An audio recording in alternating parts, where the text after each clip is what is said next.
Welcome to Learn Smart India. In today's video, we'll share some valuable study hacks, time management techniques, and productivity tips to help you excel in your academics. Hey everyone, it's great to have you here. Whether you're a high school student, a college student, or someone preparing for competitive exams, these study hacks will surely enhance your learning experience and boost your academic performance.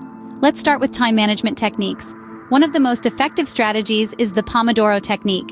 Set a timer for 25 minutes, fully focus on your studies during that time, then take a 5-minute break.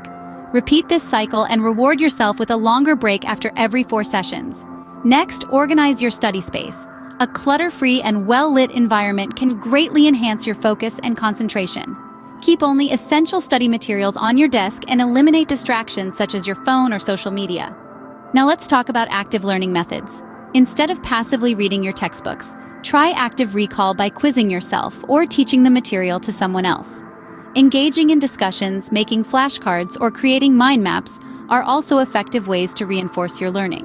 Prioritize your tasks by using techniques like the Eisenhower box.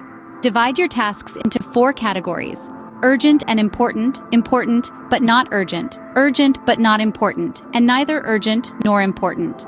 Focus on completing tasks in the first 2 categories to maximize productivity. Lastly, don't neglect your health. Get enough sleep, exercise regularly, and eat nutritious meals. Taking care of your physical and mental well-being is essential for optimal academic performance. So there you have it, some practical study hacks, time management techniques, and productivity tips to help you succeed in your academic journey. Remember, consistency is key, so incorporate these strategies into your daily routine and watch your grades soar. Thanks for watching. Don't forget to like, share, and subscribe for more educational content from Learn Smart India. Until next time, happy studying.